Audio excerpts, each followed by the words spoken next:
past our time. Remember when you said that we would last a lifetime? But now I find myself just looking for a lifeline. Hi guys. This media piece is called Sleepover Talk because I wanted to talk about topics you usually talk about with your friend at a sleepover. And today's topic is mental health. And mental health and how it connects to social media, basically. So I'll be interviewing some people and ask them about it. Anyways, let's interview. So the first question is, did social media change your life and how? Yes. Definitely. Oh, for sure. Oh yeah, it did. No. Because it connected me to like another part of the world.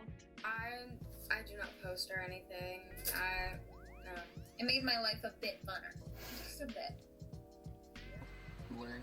Basically learning life.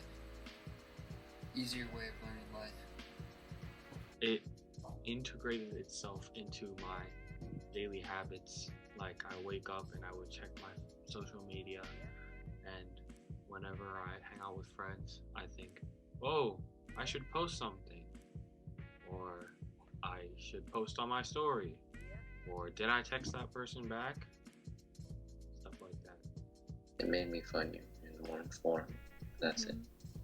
And is there a way that social media affected your mental health?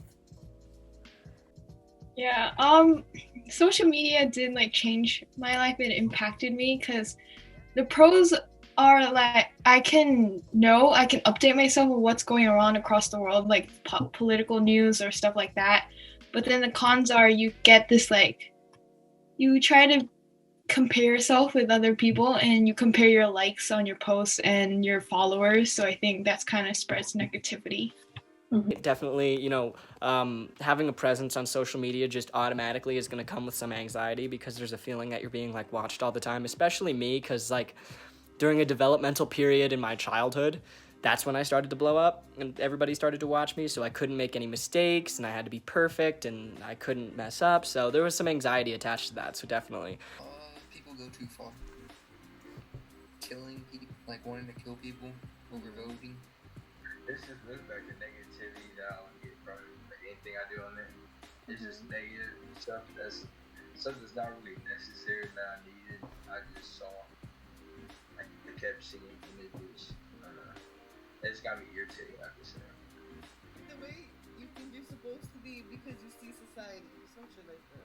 Yeah, because I used to do social media, like took it seriously, but like I want to get back into it. I just took a big break though.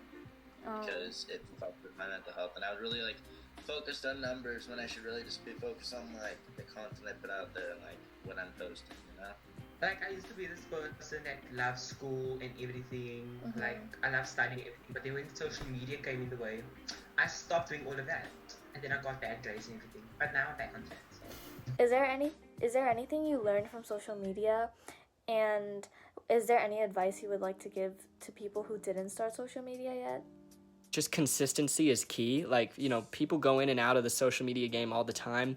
You might not think of me as a social media person, but I've been active and getting good engagement for years. And it's all just because I'm uploading consistent content and I don't necessarily go too far from who or what I am or what my brand is. And advice that I would give you is to find your niche, find what you want to make videos about, find what audience you really connect with and stick with it. Don't lose sight of who you are for views because that's very temporary. Those views are very, very temporary. But also don't forsake everything else in your life for social media. Super volatile, super inconsistent, and not everybody succeeds. So make sure you have contingencies in place. But if you want to pursue it, feel free. I hope this helped and good luck. Social media is not about showing off how rich you are or how many friends you have or showing off this thing. It's about letting your friends know where you're at in life. It's about creating a platform that you can manage by yourself because it's for yourself and nobody else can decide how to manage that platform and nobody else can say anything about what you do on that platform unless it's explicit or bad. Okay, I think I have a lot of opinions about this, but the main thing is that during the pandemic, I kind of learned that I can't really live without social media at this point.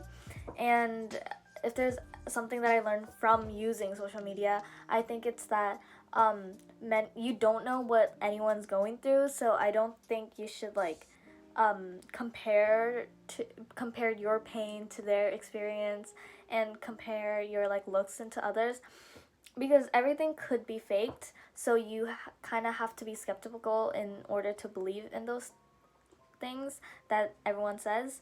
And if there's any advice I would give, I feel like people should never ever compare anyone to themselves, because that ruins your self-esteem.